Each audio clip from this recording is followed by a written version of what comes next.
আমরা যারা ভাজা পোড়া বেগুনি খেতে পছন্দ করি তারা সবাই চাই বেগুনিটা যেন খুব বেশি মুচমুচে আর ফুলকো হয়। আসসালামু আলাইকুম এভরিওয়ান, শখের রান্না চ্যানেলে আপনাদের সবাইকে ওয়েলকাম জানাচ্ছি। একটু শব্দটা শুনুন ভালোভাবে। আমার ভাজা বেগুনিগুলো কতটা মুচমুচে হয়েছে আর কতটা ফুলকো হয়েছে তা তো দেখতেই পাচ্ছেন। ভেতরটা দেখুন।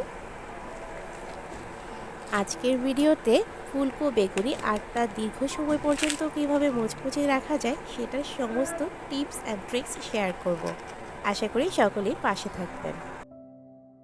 বেগুনি তৈরির জন্য শুরুতে আমি বেগুনগুলোকে কেটে নিয়েছি, খুব বেশি পাতলা করে কাটিনি। দিয়ে দিচ্ছি হাফ চা চামচ লবণ দিয়ে খুব ভালোভাবে মেখে নিতে হবে।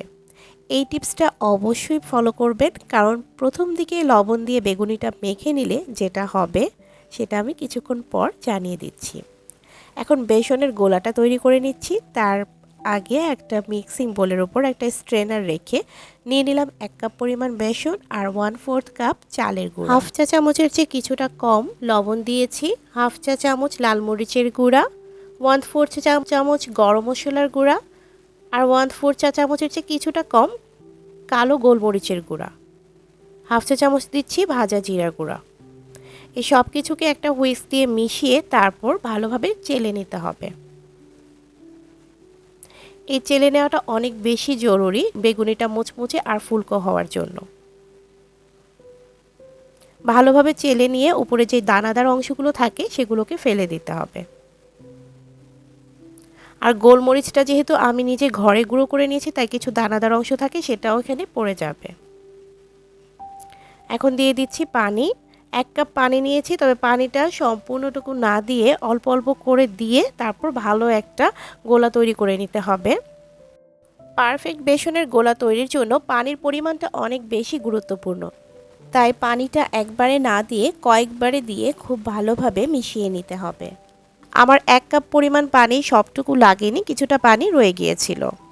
খুব ভালোভাবে ঘুটে নিতে হবে। হুইস্ক দিয়ে আমি যতটা সম্ভব সময় নিয়ে এই কাজটা করে নিচ্ছি। সবশেষে দিয়ে দিচ্ছি 1/4 চা চামচের মতো খাবার সোডা। বেগুনি মুচমুচে রাখতে চাইলে এই খাবার সোডাটা অবশ্যই ব্যবহার করবেন। এখন একটা আঙ্গুল একটু ডিপ করে দেখে নিচ্ছি কোটিংটা ঠিক হয়েছে কিনা। যদি দেখা যায় আঙ্গুলটা খুব ভালোভাবে কোট হয়ে গেছে আর এক্সেস বেসনের গোলাটা পড়ে গেছে, তাহলে বুঝতে হবে বেসনের গোলাটা ঠিক আছে। তারপরও একটা কাপে কিছুটা পানি নিয়ে এভাবে দেখতে হবে বেসনটা দেওয়ার পর নিচে মিশে যাচ্ছে কিনা। যদি না মিশে থাকে তাহলে বেসনের গোলাটা পারফেক্ট হয়েছে, আর যদি উপরে ভেসে ওঠে তাহলে বুঝবেন এই বেসনের গোলাটা খুবই ভালো হয়েছে। বেগুন থেকে যে পানিগুলো বের হয়েছে সেই পানিগুলোকে ফেলে দিচ্ছি। এখন একটা টিস্যুর সাহায্যে অথবা একটা কিচেন টাওয়েল দিয়ে বেগুনের এক্সেস যে পানিটা লেগে আছে সেটাকে ভালোভাবে মুছে নিতে হবে। বেগুনিটা দীর্ঘ সময় পর্যন্ত মুচমুচে রাখার জন্য এই টিপসটা অবশ্যই ফলো করবেন, কারণ অনেকে বেগুন কেটে সাথে সাথে ভাজে, সেক্ষেত্রে দেখা যায় ভাজার পর সাথে সাথে বেগুনিটা মুচমুচে থাকলেও দীর্ঘ সময় পর্যন্ত মুচমুচে থাকে না, কারণ বেগুন থেকে যে পানিটা বের হয় সেই পানিটা বের হয়ে বেগুনিটা নরম হয়ে যায়। চলে যাচ্ছি বেগুনিগুলোকে ভাজতে। এই জন্য চুলায় ফ্রাই প্যান বসিয়ে পর্যাপ্ত পরিমাণ তেল দিয়েছি। বেগুনিগুলো অর্ধেক যেন ডুবে থাকে সেই পরিমাণ তেল দিতে হবে, আর ডুবো তেলে ভাজতে পারলে সবচেয়ে বেশি ভালো হয়। আমি একটা ছড়ানো ফ্রাই প্যানে পরিমাণ মতো তেল দিয়ে খুব ভালোভাবে গরম করে নিলাম। একটু চেক করে দেখতে হবে তেলটা ভালোভাবে গরম হয়েছে কিনা, সেজন্য একটা সাসলিক কাঠি দিয়ে দেখে নিলাম। কাঠিতে যদি বুদবুদ ওঠে তাহলে বুঝতে হবে তেলটা গরম হয়েছে। আরেকটা উপায় হচ্ছে বেসনের গোলা থেকে একটা ফোঁটা দিয়ে দেখে নিতে হবে, যদি এমনভাবে উপরে ভেসে ওঠে তাহলে বুঝতে হবে তেলটা ভালোভাবে গরম হয়েছে। এখন একটা একটা করে বেগুনের পিস নিয়ে গোলায় ভালোভাবে কোট করে এক্সেস বেসনটা ঝরিয়ে তেলে ছেড়ে দিতে হবে। একটা একটা করে বেগুনের পিস নিয়ে গোলায় ডুবিয়ে তারপর তেলে ছেড়ে দিচ্ছি।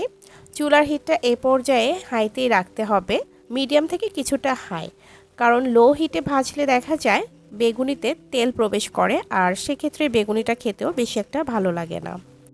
বেগুনগুলো দেওয়ার পর উপর থেকে কিছুটা গরম তেল ছিটিয়ে দিতে হবে। ভিডিওতে একটু লক্ষ্য করে দেখুন আমি চামচের সাহায্যে কিভাবে তেল ছিটিয়ে দিচ্ছি। গরম তেল এভাবে ছিটিয়ে দিলে বেগুনিগুলো খুব বেশি ফুলকো হয়, আর এই কাজটা বেগুনটা দেওয়ার সাথে সাথে করলে সবচেয়ে ভালো রেজাল্ট পাওয়া যায়। একটা পাশ ভাজার পর আমি উল্টে দিয়ে অপর পাশটাও ভেজে নিচ্ছি। একটু সময় নিয়ে ভাজার চেষ্টা করবেন, সময় নিয়ে ভাজলে বেগুনিগুলো অনেক বেশি মুচমুচে থাকবে। দুইটা পাশ ভাজা হয়ে গেলে যখন দেখা যাবে সুন্দর একটা কালার চলে এসেছে, তখন আরেকটা স্ট্রেনারে বেগুনিগুলোকে তুলে নিতে হবে। যতটা সম্ভব তেল ঝরিয়ে তারপর একটা কিচেন টিস্যু অথবা কাগজের উপর রাখতে হবে, এতে করে এক্সেস তেলগুলো টিস্যু বা কাগজ শুষে নেবে। মাঝখানে আরেকটা কথা বলে নেই, বেসনের গোলাতে আপনারা চাইলে আদা রসুন বাটাও দিতে পারেন অল্প করে, আমি অল্প একটু দিয়েছিলাম, তবে সেই ক্লিপটুকু স্কিপ হয়ে গেছে। দেখুন আমার বেগুনিগুলো কতটা ফুলকো হয়েছে। এভাবে করে বানিয়ে রাখলে প্রায় 2 থেকে 3 ঘন্টা পর্যন্ত বেগুনিগুলো মুচমুচে থাকবে। আশা করি আজকের রেসিপি আপনাদের ভালো লেগেছে। ভালো লেগে থাকলে ভিডিওতে একটা লাইক দিয়ে দিবেন, আর চাইলে ফ্রেন্ডস অ্যান্ড ফ্যামিলির সাথে শেয়ারও করতে পারেন। আজ বিদায় নিচ্ছি, ইনশাল্লাহ আবারও হাজির হব নতুন কোনো রেসিপি নিয়ে। সেই পর্যন্ত সবাই ভালো থাকবেন। আল্লাহ হাফেজ।